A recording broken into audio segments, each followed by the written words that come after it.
All right, hey guys, Jason here. Today we're going to be talking about this right here. What is it and why it's so valuable, how you make it, and this is a game changer for a lot of people. This will change every aspect of your life as far as getting into this kind of thing, and it is a sharpener. Now this is a block that I made. Okay, it is simple in every kind of possible way. We're going to take a look at it, but this is what I call a sanding block, a sandpaper sanding knife sharpener. All it is a piece of pine wood. This is probably 1x6. I'll measure it for you, but realistically, the measurement doesn't matter because you need to measure it to your sandpaper choices that you buy. But if we were to take a look at this, just to show you for those that are curious, mine is 9.5 inches by 3.5 inches. Okay, and the thickness wise on it, it's going to be basically 3/4. But it's just a piece I bought at Home Depot.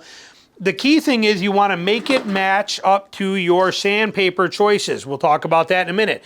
But all I did is I took it on my table saw and I just ran it through and put a notch in there. Okay, you could do this with a regular saw. You could take any saw you want right here, put this in your vise and just run a couple of notches in it. It's all you need to do. Don't overthink this, and don't think that it has to be expensive or complicated. But we put a notch in each end, so that we can fit our clips in there where we still have a smooth bottom. We don't have these sticky. If we were to put this on this way, this is too hard to work with and doesn't do nothing for you. So that's the only reason for the notches, to get to where we can put these clips in there, okay? And then I pound, they're in there tight, okay? I cut that perfectly and they fit right in there, and they fit in there good and tight like that. That's all we needed it to do, was hold those on there. With that said, the papers I use, I get from like Sandpaper Anywhere, but these are these are a very nominal classic size because they're designed to go over. You put your pad in there and you fold them in. These are very common sizes. You can get them anywhere. I buy mine at Walmart because they are dirt cheap at Walmart. They're $4.29 for this, and you get what? 5-pack is $4.29. 5-pack is $4.29. $4.29. $5.69 for emery cloth. Okay, this is very cheap stuff to buy, and this system is pure flawless. Okay, this thing works incredible. What is it? It's a hand version of this right here. My belt sander that I use for everything. This is that simple version. And you got all grits, 2000 grit if you want to really polish and make the edge shine and where you can see yourself in it and read newspaper. Okay, we got emery cloth in there for all kinds of purposes, not knife sharpening, but I just happen to have it. But we got 400 grit, we got 1000 grit, we got 320 grit. Okay, we got all these different grits of sandpaper here. And you know, what's this one? This is a 1500 grit. So we have all these options. So how does this thing work? So what you're going to do is you're just going to take it and you just lay it on your table or grab it. You're going to take and slide one end into here. Okay, put that end in there, leave just a little bit of space, and your sandpaper goes in there on that side. Then you're going to come over here to this one. Hang on, I just bumped that. There we go. And then you come over, you just flip it up in the middle, grab here, and then you're going to just slide it right underneath there. Smooth it out so it's flat, let go of the clips. Now I have a piece of sandpaper clipped on that board.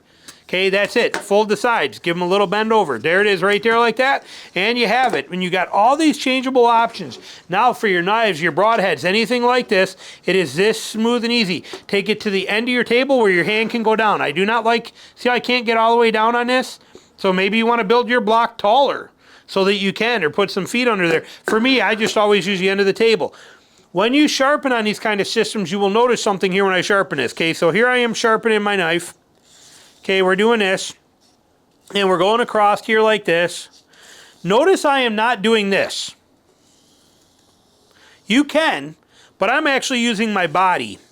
Okay, that's how I sharpen. I let my body do the movement for me rather than letting my hand do the movement for me. I find more consistency in my body doing it than what you're seeing here. So by doing it here, I think I keep that angle better.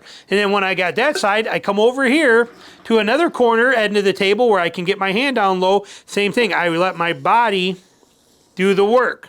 So I'm moving my body, which is gonna do that work for me, letting me sharpen that, and it is going to be this way. So you can see, you can move pretty fast on this, okay, but I'm not doing this with just my hand. You can, but just a tip for you, I find it better to let my body roll, do the work, and keep my arm perfectly positioned for that angle.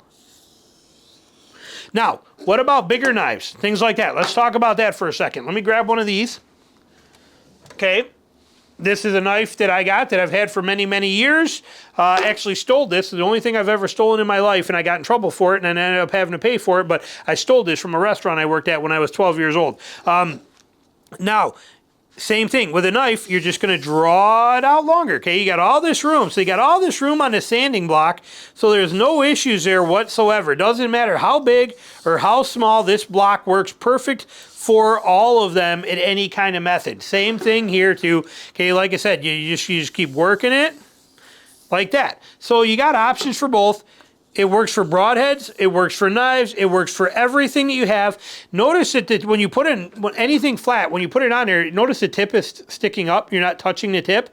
You have to roll a tip. Okay, anything you're gonna, even on a whetstone, you roll to get the tip. Okay, bring it back, drag it, and roll it for the tip. It's the same concept for every one of these. You're gonna have to, when you get to that tip, roll to get that tip. But it's a fantastic system. Want a thick or a different paper on it? Pop this open, you just hit your two, pops right out, push these two, pops out, you're done there. You grab another piece, here's kind of a wrinkly one, but we'll stick it in there. But then you just take this, lift it up, slide it in, and then you put these two up, and then as you slide it, flatten it out as you go, and now I got another piece on there, and I'm ready to be able to do whatever I need to with that. So it works flawlessly, okay? And it's a simple system that will let you use any kind of sandpaper grit, anything that you need to use. You have that luxury of being able to do it on this system, and it's pretty flawless. It works incredible. There is one thing that you got to pay attention to on these, and it goes for the same for anything that's in this style, and that we'll put this one back on just for the sake of doing it here because we are working this one. Let's put this back on. I want that clip straight now. There we go. And just lift it in the middle, squeeze them, and slide it underneath. Smooth it out. There it is. When you are doing this, notice we are only back blading. Okay, there is no going forward. Okay, now this is a smoother grit, so I can, but technically you don't want to go this way because what's going to happen is you're going to start cutting off those sand granules, you're going to start cutting your paper. So going forward doesn't work. It's usually a back bladed, okay, going from the edge to the spine, a back bladed process. When you're back blading all the time, what happens when you back blade a knife like this over and over again? You are going to, I want this one out of here, let me put this away. You are going to form a wire edge, hang on, stick that in there.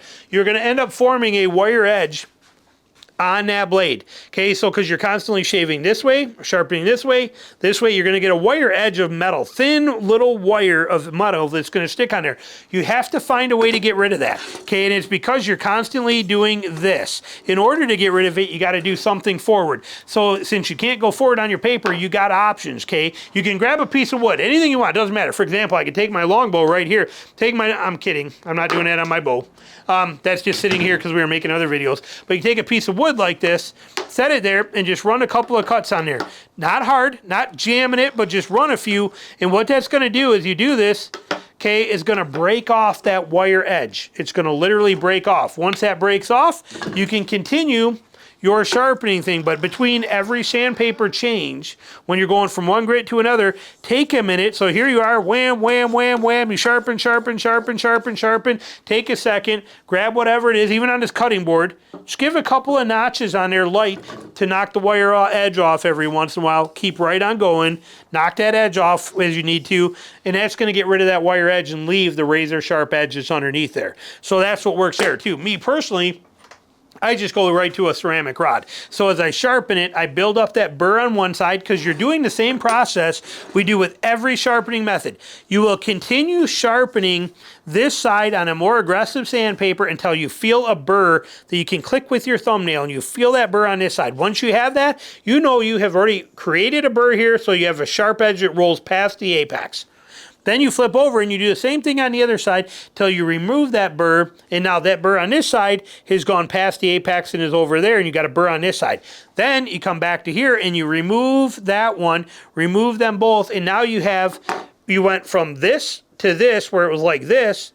You got rid of each burr, and now what's underneath there is that perfect point. That's what you want. Then you'll have on the top of that perfect point, sitting right on the top, is a little wire edge.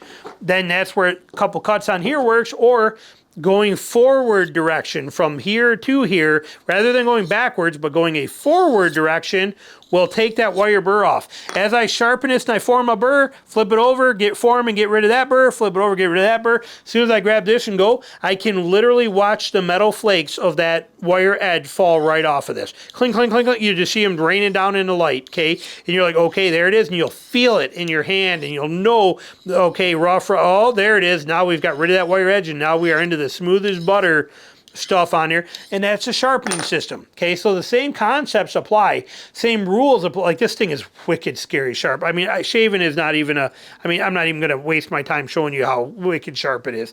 But this system works so good. Okay, this thing works so good, and it costs like $1.50 to make. It's so easy and cheap. At a time when I bought it, I bought a full-length board, and I made about 8 of these out of a board. Gave the other ones away. I have 2 left. This one, and I got 1 more down there as a spare. But this was what I used for everything until I bought that belt sander. That belt sander is what I use now because it's the same concept, it's just faster. But this gives you precision, and it gives you control, and it gives you the ability to change everything for dirt cheap.